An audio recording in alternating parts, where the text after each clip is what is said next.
Every generation has its humanitarian catastrophe. And our catastrophe is Syria.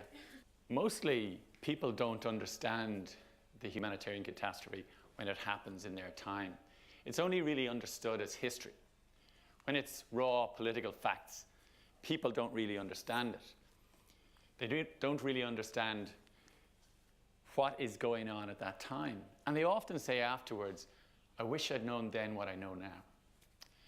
So, for example, when things happen in Rwanda, multiple warnings were missed at that time. Lots of peacekeepers were withdrawn. In Bosnia, at the same time, in the mid-90s, the argument was made that they were all as bad as each other. In Darfur, the argument was made that for centuries these people had been fighting against each other. And so people were able to shrug their shoulders and walk a circle around the humanitarian catastrophe that they were experiencing. And what we try to teach our children, really, is, at the end of the day, empathy. We try to teach them compassion. We try to teach them fellow feeling, what we consider the higher qualities that distinguish us from the other animals on this planet. And when we see it in our children, we swell with pride. But sometimes we are confronted with these lessons ourselves. Our conscience is tested. We test the deeper dimensions of our fellow feeling for people suffering in other parts of the world. And I think that we're failing that test in relation to Syria. And I think we really have to confront this question as to why there are no university roundtables, there are no petitions to Parliament, there are no protests outside embassies, there is no fundraising going on, there is no letters to the paper. Why the apathy, why the inertia in relation to something as grave as this? So let's look at other people's view. This is Valerie Amos. She's the head of the UN in terms of humanitarianism. And she has said that an entire generation of children has been traumatized and brutalized. This is Samantha Power, the US ambassador to the UN. And she has said, as you can see there, that this is the worst humanitarian catastrophe of our era, on our watch. And Valerie Amos again, she says that 150 years of humanitarian principles have been eroded because of what has happened in Syria and because of our failure to provide any political solution and our failure to reach the humanitarian needs of the people there. And add to that the voice of Antonio Guterres, who is the head of the UNHCR. And he has said that it's the worst humanitarian catastrophe since the Cold War. So don't take my word for it. Now, I visited Syria last year. I went over the border and spoke with some of our beneficiaries and our staff. And one of our staff, Davy Adams, met these two boys, Mohammed and Badir. Mohammed is 9 and Badir is 6. And they were playing on a pile of rubble. And it turned out that a bomb had struck their house, but they were playing outside, so they survived with small injuries. But all of their family were inside the house, and they were killed, parents, brothers and sisters.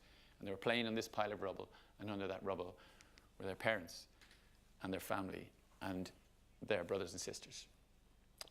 And later that day, we went to a hospital, and we met an 8-year-old girl. She had lost a limb, and she was bandaged, and she was calling softly for her mother. And she was sedated. And it would fall to a health worker sometime later on when the sedation wore off to tell her that her mother hadn't survived. And these are the innocent victims of war. And they have very profound humanitarian need. And the question we have to confront is why we don't have that sense of fellow feeling for their suffering. Why this inertia? That is the paradox that I want to confront today. And when I visited Syria, it's just an amazing country. It's the cradle of Christianity. The last place in the world where the language of Jesus, Aramaic, is still spoken is in an area around Malula, just north of Damascus. It's the place where the alphabet came from. It is the Tigris and the Euphrates over in the eastern side, Mesopotamia, the cradle of civilization itself. So it's a tremendously rich cultural tradition. It is a tremendous tradition of political toleration, of religious toleration, but that has all been wiped away in the last 3 years in this conflict. And the numbers are very, very bad. We have 160,000 that have been killed as far as we know. 3 million people have had to leave the country as refugees, and 6 million are internally displaced within Syria. And when I speak to my staff, many of whom come from Aleppo, what they miss most about living in Aleppo, they say they miss the sense of community, they miss the sense of home, they miss the sense of belonging, which is now being, where they now live in camps, where they now live in refugee camps. And in spite of the great generosity of the host populations and the neighboring countries, you cannot replicate that sense of belonging. And these are the people that have suffered because of this conflict. And we see it as NGOs, because we try to fundraise for this crisis. We have big programs there, but we can't fundraise for it. There isn't any sense that we should help these people whatsoever. There's a great organization in the UK called TEDxUCD. They coordinate all the NGOs in terms of fundraising. They raised £95 million for the victims of the typhoon in the Philippines. For the Syria, they raised £20 million. Now, 5,000 people were killed in the Philippines. It was a very severe tragedy, but 160,000 have been killed in Syria, and yet there isn't that sense of fellow feeling. So what I'm trying to explore is why that is the case. And nobody thinks Mohammed and Badir are any more blameworthy because their parents were killed in a bomb attack and not in an earthquake or a tsunami. In fact, their suffering is probably worse. We know that added to mental trauma, added to the physical disfigurement, added to bereavement, is the morally outrageous reality that all of this was avoidable and all of this was caused, is man-made. And that's the paradox. Why are we much greater empathy for the things we cannot control, like earthquakes and tsunamis, and so little empathy for things that we could and should control, like war and conflict? And thinkers are beginning to see this now. They're beginning to recognize that the real brake on development is conflict and the absence of the rule of law. And in this age of connectivity, why are we no closer to the lives of Mohammed and Badir? Why do we not have any sense of their suffering? In this age of instantaneous communications, we have no more sense of their suffering than if they lived and died a century ago. And it's commonplace for people to say, you know, it is morally indefensible for children to die of curable diseases in circumstances when we have all the medicines in the world. It's morally indefensible for children to die of starvation when we have a time of plenty. But it isn't said often enough that it is morally indefensible for children to die in conflict, as they do all the time. So the question is, why is this? There are a few reasons I'd like to explore. The first reason is to do with a bias against the Middle East and against so much blood that has been spilt in the Middle East over the last few decades. Whether it's Sunni and Shia conflict, whether it's Arab and Palestinian, whether it is the Bush-era wars in Iraq and Afghanistan, and more recently in Libya, that just colors people, and they say this is the most hopelessly violent part of the world, and we don't have a capacity to look beyond the political and see the humanitarian suffering here. I just want to change gear a little bit here and pause and draw on an historical analogy. As has been said, I was a student in this university a couple of million years ago, and with mixed results, I have to say. One of my professors wrote that Barry is aware of the fact of history, if not necessarily the facts of history. Another wrote that Barry's essays display a high awareness of nostalgia and guesswork, and so on. And this was the kind of tone that... but I still developed a love of history. So my historical analogy is this, and it might demonstrate my lack of historical awareness. Irish people died of starvation and disease and the Great Famine. And in the worst year of that famine in 1847, the great leader Daniel O'Connell, in the last year of his life, gave up his belligerence towards the British government, and he got down on his knees and he pleaded with them to separate that out, the political from the humanitarian. He knew what was happening in his country, but the British dismissed the Irish suffering as being an example of the lack of thrift, typical of this violent, superstitious, feckless nation. And this was colored somewhat by this kind of propaganda, as you can see in this cartoon that appeared in Punch in that very year of 1847. You see the comment that is made. He says, "Spare a trifle, Your Honour, for a poor Irish lad to buy a bit of a blunderbuss with." And it contains in it all of the prejudices that obtained at that time about Irish people. You have him appearing animal-like. He is subject to violence. He is He's feckless. He is work shy. All of these prejudices coloured British attitudes to the Irish suffering at that time. There was an inability to separate out the political from the humanitarian. And that is the problem I see sometimes with the way that we look at the Arab Middle East conflicts that are occurring right now. But it wasn't all negative. There were some exceptions to the attitude to Irish suffering at that time. We all know about the Quakers. They were really incredible people, very generous towards charitable causes. Less well known is Queen Victoria. To her credit, she gave £2,000 to Irish Relief at that time. And another remarkable exception was the donation of $710 by the Choctaw Indians, Native American tribe, to Irish Relief back then in 1847. And these people had suffered themselves very recently. But somehow, that suffering didn't blunt their sense of internationalism. And let's think about all of the myriad of excuses they could have made not to engage with the suffering in Ireland. They could have said, it's a terrible long way away. What can we do? We've got our own problems. How do we disentangle the political dimensions of this from the humanitarian? But they said, we recognize suffering, and we're not going to walk a circle around it. We're going to ask questions later. Effectively, what they decided to do was to draw this conclusion. Just because you can't do everything means you shouldn't do nothing.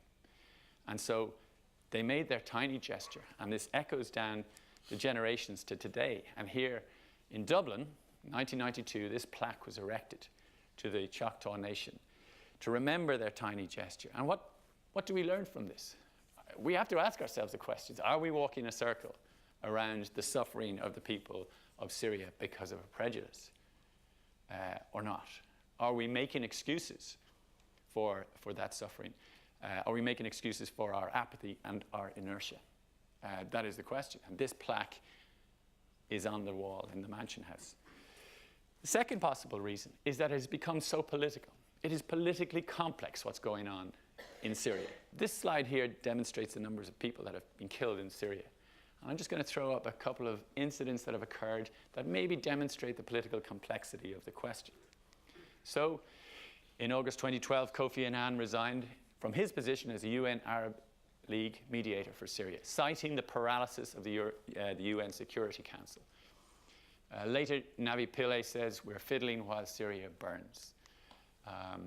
In July 2013, the UN stopped counting the casualties because they couldn't verify the numbers. President Obama's famous red line in August of 2013 crossed with impunity. The UN Independent International Inquiry concluded serious crimes against humanity had been carried out by the Assad government. In January of 2014, Desmond de Silva in the UKQC, in his report, concluded that 11,000 political detainees had been executed. 11,000 had been executed, and he had proof to show it. He called it industrial scale killing was going on. And in May, last month, Russia and China vetoed a UN resolution to allow a war crimes tribunal to follow from this. And by way of coda almost, Lakhdar Brahimi, the UN Arab League mediator, resigns because of paralysis in the UN Security Council. But is it politically complex? No, it's not. It's simple. When mass murder is occurring by a government against its people, that is simple. That requires action, it requires activism, and it requires intervention. It requires the defense of the innocent populations. It requires protection for humanitarian relief. That is simple. Just because the UN Security Council cannot find a solution to that is no more evidence of complexity than if my cat can't do long division. But we also ask the question, are they as bad as each other? And people said this around Bosnia in 1992, 93. They said, these people really are as bad as each other. Al-Qaeda in one hand, Assad on the other. This is the argument of equivalence, and reasonably informed commentators use this all the time in relation to Syria.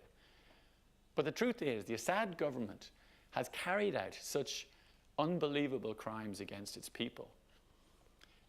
Whether it's barrel bombing, whether it is the use of chemical weapons, whether it is the targeting of innocent populations of women and children, whether it is the targeting of hospitals and universities. These things are happening all the time. And sometimes in the media, They talk about indiscriminate targeting. It's not indiscriminate. It would be indiscriminate if there were innocent victims that were collateral damage to a specific military target. But there is no military objective here. There is no legitimate military objective. They are targeting their population, so it's not indiscriminate. And when Obama said, oh, well, give us your chemical weapons, he handed a permission slip to the Assad government to do his worst as long as it didn't involve chemical weapons. And we have that on our conscience. And so the idea that they're as bad as each other, it doesn't wash. It doesn't hold up to examination. So the equivalence argument has to be rejected. What do we do, therefore? I'm not an advocate of military intervention. And as you can see, neither are the American people. Neither are the UK. The British Parliament voted against it, and we have to accept that, and I think it's right. But Samantha Power has said that there is a spectrum, there is a continuum of intervention, things that we can do. And she understood that political activism would determine whether or not there was going to be an intervention. So there's a very direct correlation between the inertia among people about this suffering and the question of whether there might be any intervention. And we've seen in Mosul how quickly Obama has reacted. But 3 years of complete inaction in relation to Syria. And the question has to be asked, why?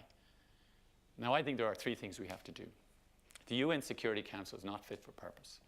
We have to get to a situation where the UN Security Council examines issues on the basis of their merits and not on the basis of national self-interest. We have to change it completely, and we have to make it fit for purpose. Secondly, there has to be a determination to protect humanitarian supplies to the people that need it.